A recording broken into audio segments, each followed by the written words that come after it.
Are we on? Okay, this is how you do the terms of trade. I don't have a trick or anything, you just kind of have to work out the logic here. Alright, I am using a question from the 2003 macroeconomic free response question. Remember, comparative advantage is on both exams. Alright, so in this example I have two countries. I have Atlantis, okay, and Xanadu. You guys know Xanadu? It's a really bad movie about roller skating with John Travolta.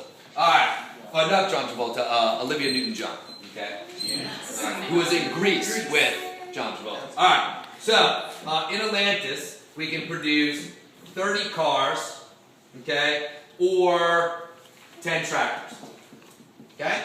And in Xanadu, we can do 20 cars, alright, or 40 tractors. This is an alpha problem. There are questions here about absolute advantage and comparative advantage, but you guys got that, all right? You know how to do those parts pretty good by now. So let's just set the problem up, find the comparative advantage, and then I'll show you how we should think about the terms of trade, and then you can work back on your problem sets before you hand them in. I got 1C equals a third of a T. I got 1T equals 3C. I have 1C equals 2T. And 1T equals a half of a C. Right? My math good, smart math people?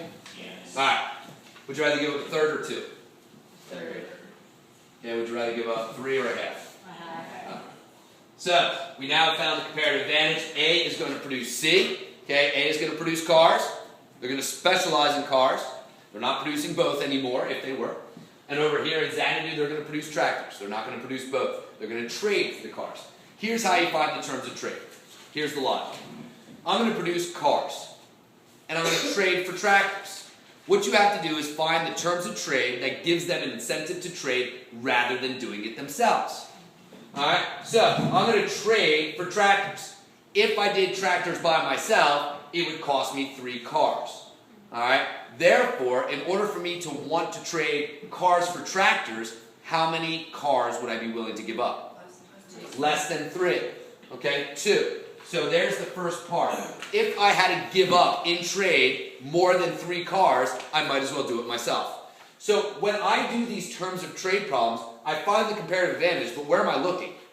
Looking at the, down here, the one that is encircled, or squared in this case. Okay? Alright, so I got 2C. Everybody cool with that? Alright, now I can do the same thing over here. I'm going to produce tractors. Okay, I heard someone's already getting ahead of the game here. I'm going to produce tractors and trade for cars. If I was to do everything myself, I would have to give up 2 tractors for a car. So what's the most amount of tractors I will trade for a car in order to give me an incentive to do so? There's your terms of trade. Okay, see the cap. All right.